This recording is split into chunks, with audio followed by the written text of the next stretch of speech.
It's on computer. So I believe we are recording right now. So welcome to PacWest Bigfoot. This is David. And before I introduce our guest today, what I wanted to say real quick is thank you guys so very much for all your help and all your patience with PacWest Bigfoot as I'm kind of growing here.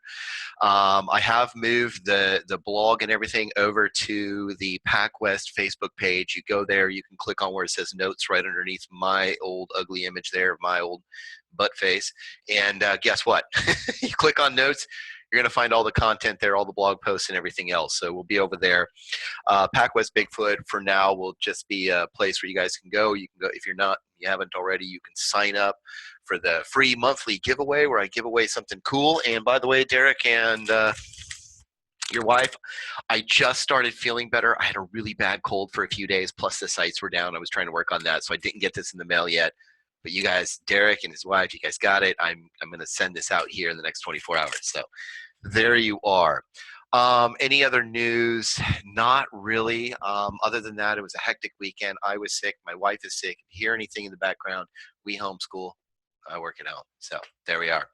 Anyways, this week, what I wanted to do is I had a gentleman named Chris contact me, and we just hit it off really well. And we started kind of talking about Bigfoot. We both had our kind of experiences, but his experience was just so awesome. So what I wanted to do was get his encounter story out here to you guys. And it was just so interesting. I was like, that's that is just cool, especially when I have a really awesome little secondhand report that I got from some people around the same area in Orick, California. So what I want to do right now is introduce Chris, and his encounter story happened, I believe, up around the Northern California. Am I correct around Orick there, Chris? That would be correct, yes. Awesome. So I'm going to kick back and I'm going to be really quiet, man. And I'm going to let you go ahead and tell us. I know that you've had more than one experience that kind of led up to all of this. So if you want to we're all going to be real quiet and we're just going to listen to you. Okay. Okay. Sounds good. Awesome.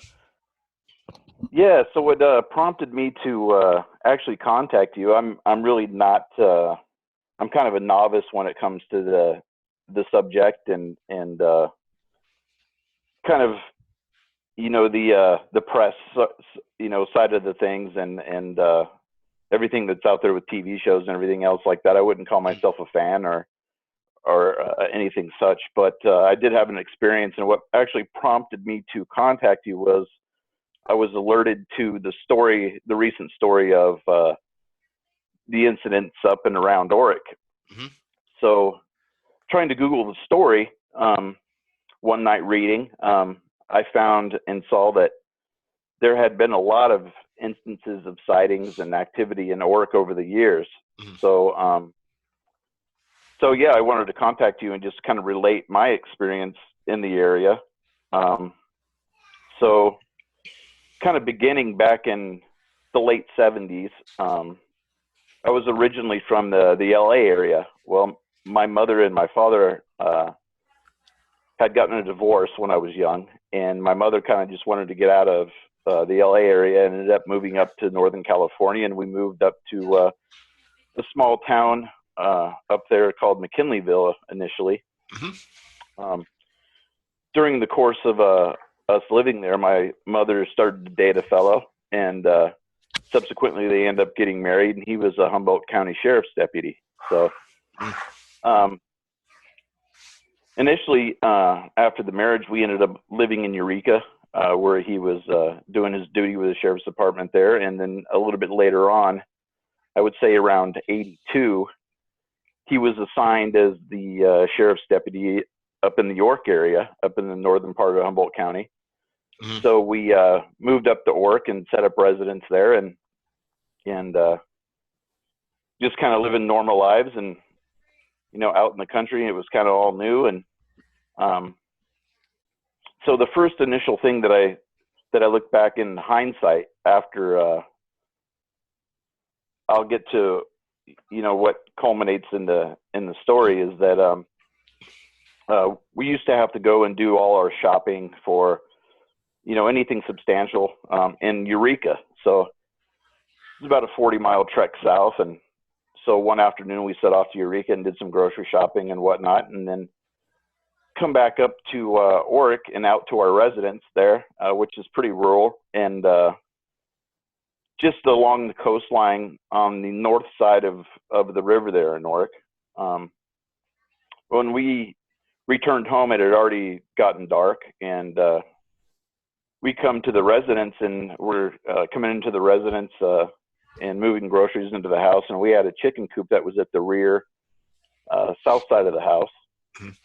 And there was a commotion back there, and you could hear the birds, the chickens and ducks that we had in a stir, and didn't really know what was going on. So I went to the back of the house to see what was going on, and very low light, and what I perceived as a dark mass in the chicken coop, outside of the actual chicken shed that the chickens were housed in, but outside in the coop was a large dark mass, and it was upright.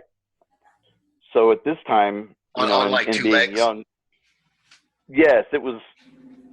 What I perceived at the time, and being so young and not having a lot of exposure to the stories of Bigfoot and stuff at this time, it's what I perceived to be a bear. Okay. Trying to get into the chicken house there, so I ran back around the house and told my mother about it, and she just had us get into the house. And as we got all the lights in the house on, and the light from the window could shed light into the chicken coop area, this animal was gone at that point.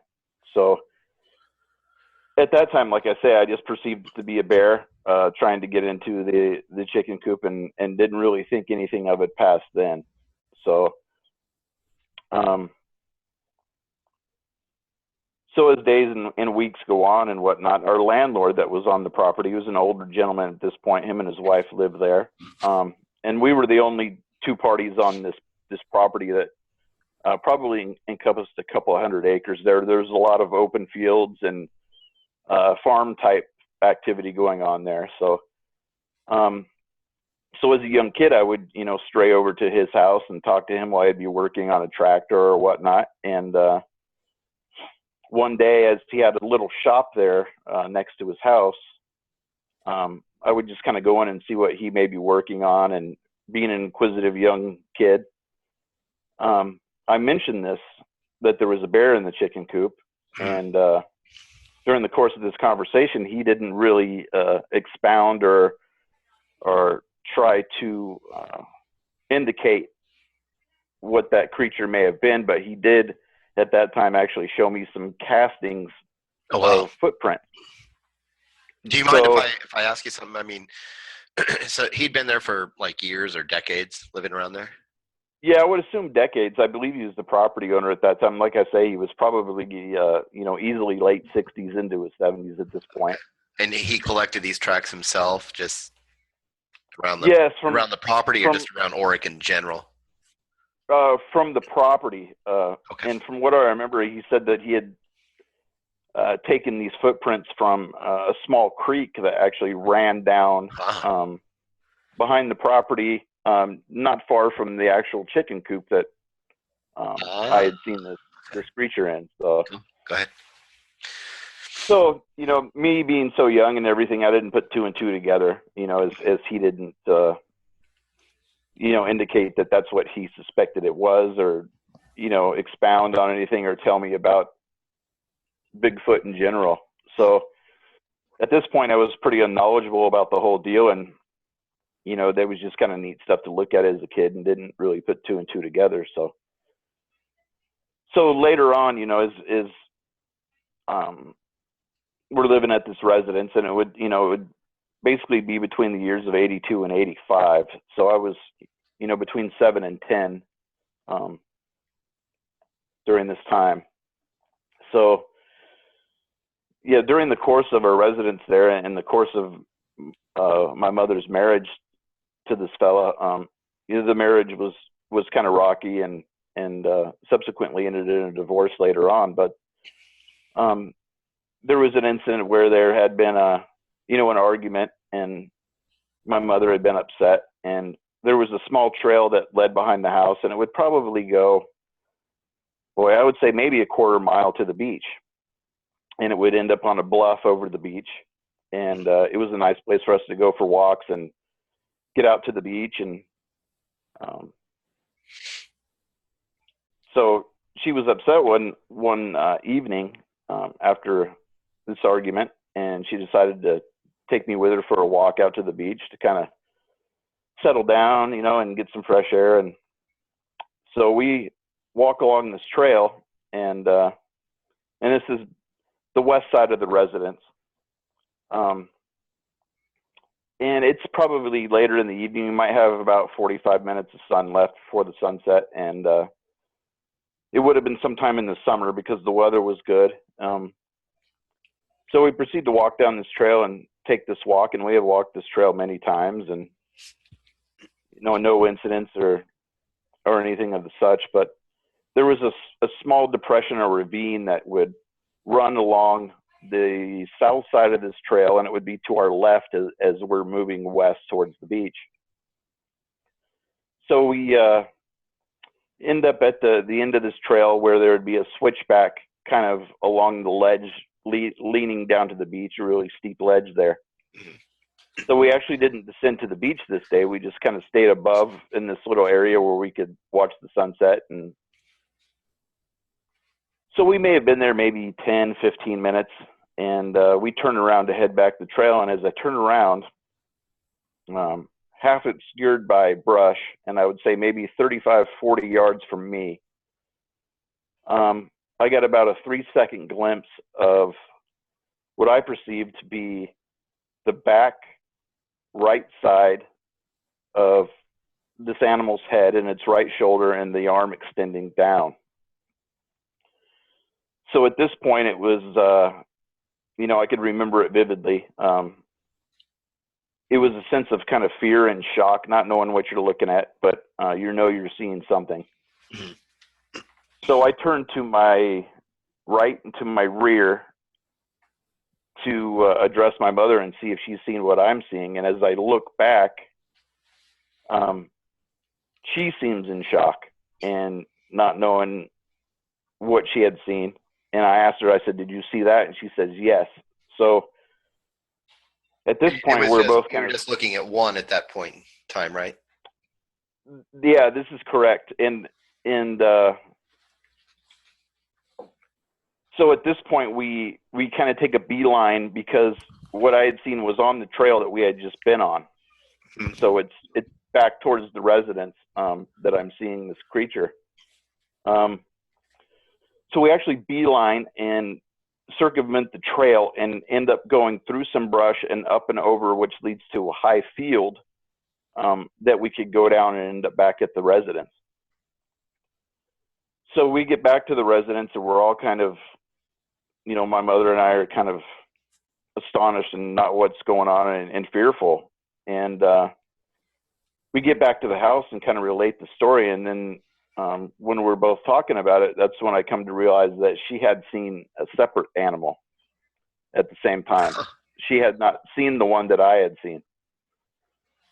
So she had actually seen one in the depression that was now off to the right-hand side as we're heading east back to the residence.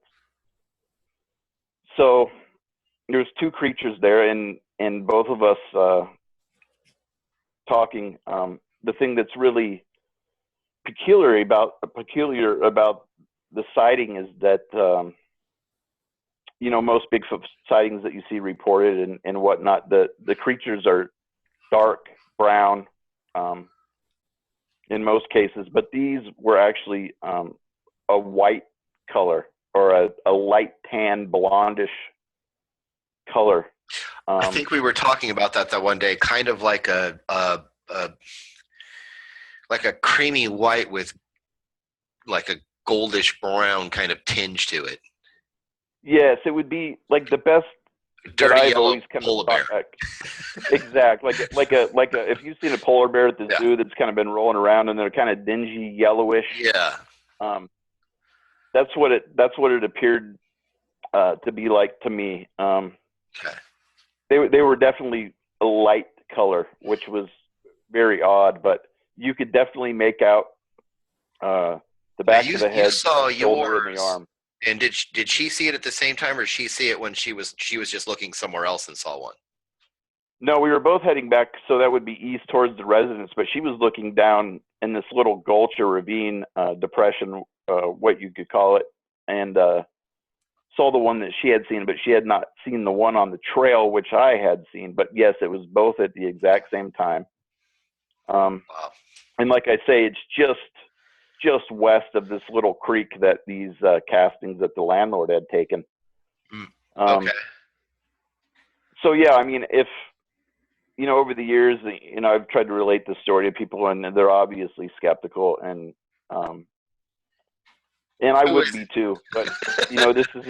is an animal that I'd seen Oh, with my own eyes, and it was a real experience, and I believe these animals exist, obviously, because nothing has to convince me except for what I had seen with my own eyes. So, and then again, relating the story and getting in touch with you, it was more interesting to me that over the years that there's been a lot of encounters and obviously a lot of activity in the Orick area. So, yeah, there actually has been. I don't mean to interrupt you on this point, but I did want to state this to some people out there. Have asked me about that. I've actually had, gosh, I don't know, 4 or 5 individuals come forward to me about kind of experiences, or finding tracks or howls or screams in the night or whatever from around that area just over the last 10 years. And so, as far as I'm concerned, that whole Orick area is, to me, seems like a pretty active area. And I know that you were, probably around 10 years old, which was probably about one of my younger brothers' ages around that time. mm, Um, can you remember some of the description of it other than hair? I mean, was it, tall, broad, face, anything? well, it was definitely tall. So it would be, from my sighting, it would be its left rear was completely obscured by brush foliage there Okay. in the trees. So what I could see protruding from the trees was, like I say, it would be the right side of the rear of the head, and it was a distinct head and shoulder and the back of the arm extending down. I did not see any hands or any muscle tone or a face. So I would think that I was looking at the rear of the animal.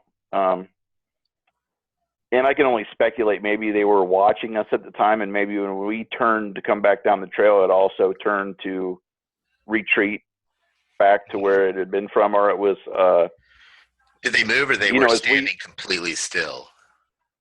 yes, when I saw the one that I had seen on the trail, it was standing still, and I got like a 3-second glance at it, and then as I turned to my rear to address my mother and turned back, it was gone by this time. So Okay. yeah, And she was um, looking at somewhere just past that or off from that to she hers? would be looking. She would be looking to the right of the animal that I had seen, and maybe Okay. about 30 feet down in this little depression or ravine or what you want to call it. So yes, it was down and to the right of the animal that I sighted. Okay.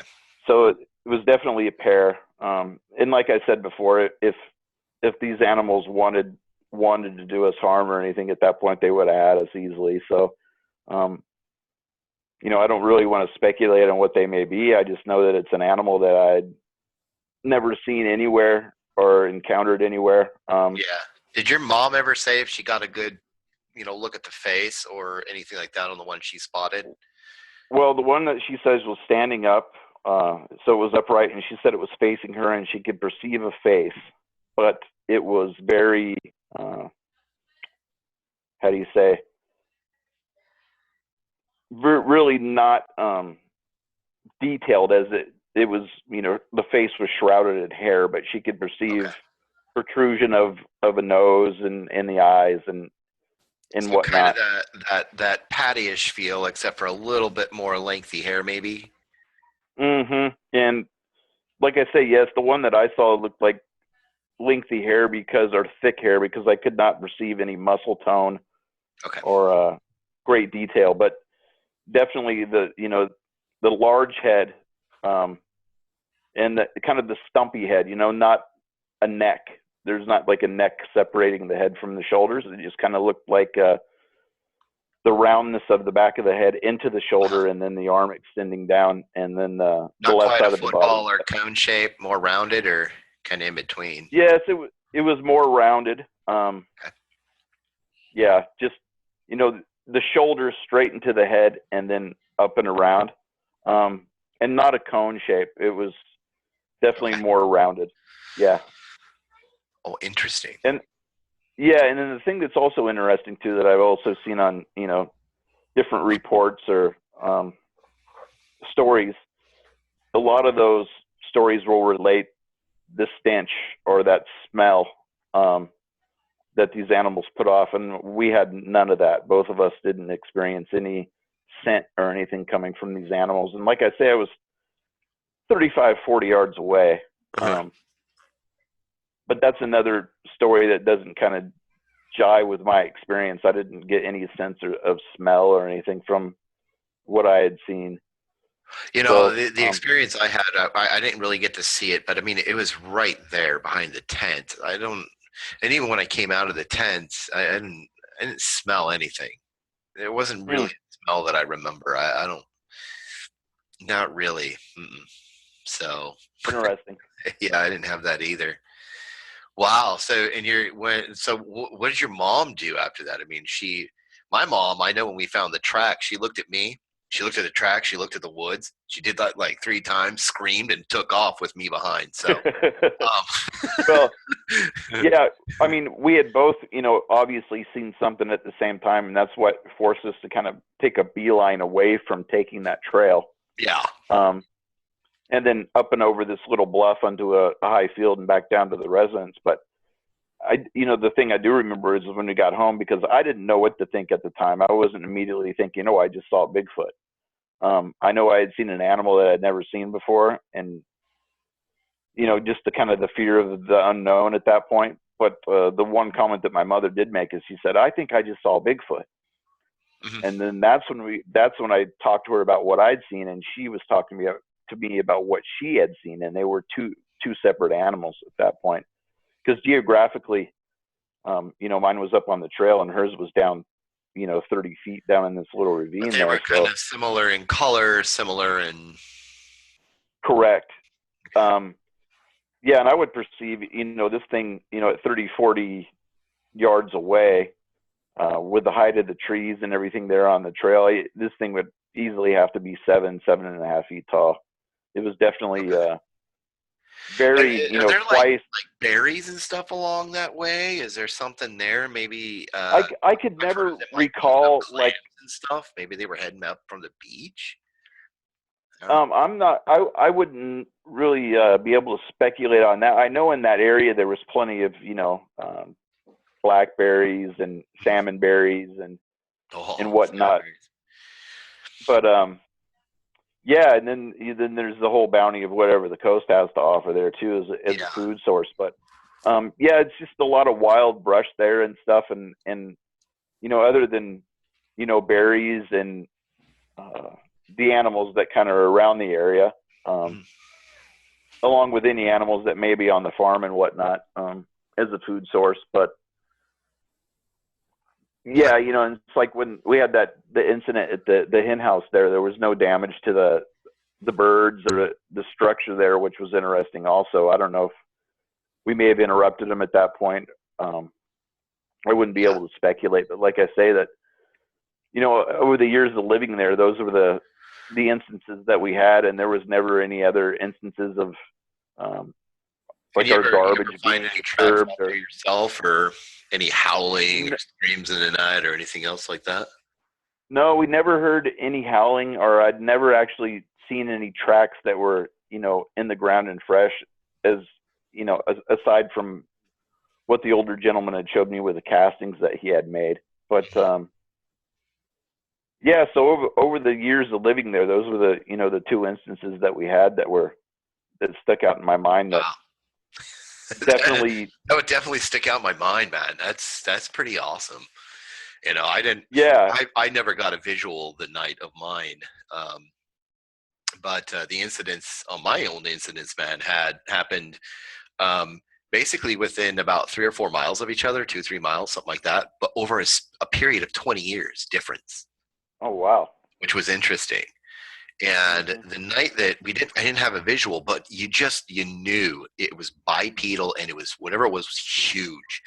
And so it was just really interesting.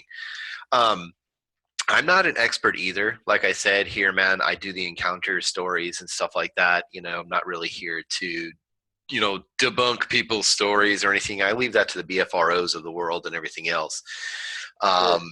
As far as I'm concerned, not being an expert, but, talking to experts like William Jevning and a few others, that kind of whitish, goldish color, especially when you got the ocean there, you've got a beautiful day, you've got greenery, you've got sandy colors, you've got sunlight, you've got, ocean reflection.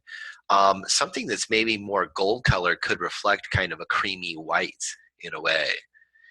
Because we do find out that having like white, Bigfoot are very rare, but it's not unheard of. I've seen a few pretty convincing encounters myself of more of a whitish colored, Bigfoot. So that's pretty interesting. It could also be that they're like a light gold, because there's lots of I know you're on a phone and I'm on a screen, so you probably can't see me.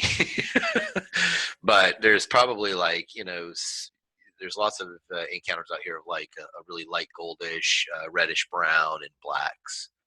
Is what a lot of. So, could be something like that as well. But that's just awesome, man. That's pretty awesome. That Orick area, I used to drive through there. I told you I used to do insurance for a long time, and I would drive all that highway all the way down to Eureka and down to Orick and all the way down into what is that, Fort Bragg area? I believe so. Yeah, that would be a little farther south down there. It is, yeah. But I would drive through there to get to Fort Bragg and stuff like that, and come back up. And I have to tell you, Orick was it was such and I hate to use that term from those Finding Bigfoot crew, but it was pretty freaking squatchy, man. It's pretty thick forest. It's a lot like being up here in Oregon, man. Or down in the Redwoods. It's just really thick coastal rainforest stuff. I remember there's nothing but these small hills or small mountains, and it's just thick with heavy bush and trees, that coastal Douglas fir type of tree. So yes, exactly. And that was kind of like the area that is here too. Like I said, it opened up into a lot of fields and farm type area, but yes, anywhere off those fields, I mean, you're from the field into heavy woods right away. So, well, I remember when I'm driving through there, if anybody knows this, I mean, you're driving through Orick, you're basically, you got mountains, beach, valley. Exactly. Yeah. Right in the middle, there's this space of maybe 2 or 3 mile in width of nothing but kind of valley. But you just feel like you're in a sandwich of mountains and beach. Yes, definitely. It was insane. Yeah. So, well, and I think might perpetuate, the activity there is the lack of human activity. It's small, very rural, and not a lot going on there. So, what's the residency there? Something like 500, maybe. Oh, I wouldn't know. I mean, I haven't been down that way in a very long time. But let's see what Google has to say. Orick, California. Population 357 as of 2010. Well, there you go. So there we go. So there might be right around 400 to 500 people, around that area. And I have to tell you, so, and like you said, you were on the kind of the north side of Orick there. I know that there's a road up there like Skunk Cabbage or something like that. Is it kind of out around that area? Yeah, it's just the north side of the river there in Orick, and then out to the coast. Okay. Like I said, the residence was probably, maybe a quarter mile off the beach. Wow. So very rural and not a lot of activity there. Like I say, the most activity that would be on that property have been our family there, and then the landlord and his wife. And for a couple hundred acres, you're not going to have any other activity but those two Okay. parties. So And they've been there very for a long quiet. time collecting. Yeah. So did he have anything else to say other than showing you the Bigfoot tracks? He say anything about them? No, Maybe they've been around no, for he a while. never mentioned or even uttered the word Sasquatch or Bigfoot No. or any stories or anything. It was Just just showed kind you of the like, prints. It's like, hey, look what I found. well, it was right after I related the story about something in the chicken coop, and I had said that there was a bear in there, and then he was kind of like, "Oh, come look at these." And being a kid of that young age, I didn't put two and two together. Or maybe he was trying to tell me, like, take a look at these, and this was what I Oh, wow. am thinking that was in your chicken coop last night, sort of thing. Okay. Um, so he was kind of giving me his opinion. Oh, Yeah. this is what I perceive. Giving me his opinion of what may have been in the chicken coop without uttering a word. Mhm.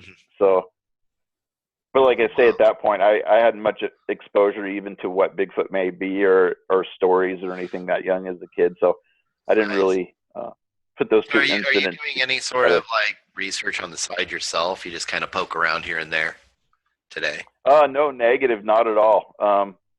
Like I say, it's been years and years since I've even related this story to anybody, and right away, I'm usually met with skepticism, Mhm. even from friends or family that I tell this to, and usually the part of the story that usually throws it off for everybody is the fact that these animals were white. So everybody's like, "Oh yeah, right, Bigfoot or brown," and they see all these things that the media puts out Well, what you there. were seeing that day, like you said, was kind of a very dingy, off-whitish thing, like a really nasty Mhm. yellowish polar bear. So, Yes, I mean, like I said, that kind of light down there can, near the ocean can reflect all kinds of different things. So, sure. especially with something that's light colored. So, and Hmm. is it completely unheard? No, it is not unheard of to have something, whitish. People Hmm. speak of the Yeti being, white, white, white. Um, heck, I'm a redhead. So, Right. there you go. Well, You get me on the light though, and I'll tell you what, you can tell I'm 45. There's some gray in here. You just can't tell it in the light. So that's how it might work, kind of that iridescent kind of coloring. So, I mean, sure. who knows. So, And then, yeah, like I say, I've never done any independent research or really any interest past the point that I know what I saw one day, and it's kind of part of my past, and always in my memory. And other than that, I've never really tried to research or do anything of those means or really had any interest past that. But like I say, the reason why I reached out and contacted you is that I was related the story about a sighting in Orick, California that was recent. And I was like, oh, wow, I saw one in Orick too. So when I researched it, I saw that there was multiple sightings in and around the Orick area, from the 90s up until now. Um, and that's what kind of prompted me to get in touch with you and relate that, yeah, thanks, man. there's yet Thanks for that. another sighting in Orick. So Yeah, everybody around here, PacWest Bigfoot, I'm sure we all appreciate that, man. That is just awesome. And thank you very much for being on here. Like I said, I like to keep these things as short as possible, so everybody sure. can go about their day of living and working and doing what they're doing. But thanks, Chris, for being on here, man, and sharing your Sure, absolutely. It's been encounter. my pleasure. I will be putting this on YouTube and everything, so pay attention there. And when people comment on there, if you want to comment back to them, I'm sure that they would love to conversate a little bit with you, ask you some questions here and there in the comments. If you do, however, if you guys out there leave some comments and they're rude, they're full of four-letter words, I will delete them. I don't like that stuff. Just be real. ask some honest questions of Chris, and whatnot. Let's try not to be, ding dongs out here. So, with that, I want to say thank you very much, Chris, for being on here, man. Hang on for just a minute, because on here, and I'm going to stop the recording in just a second, just chat with you for one more minute. But thank you guys for being on with PacWest Bigfoot. This is David, and God bless you guys. I will talk to you and share some more with you soon. All right. God bless.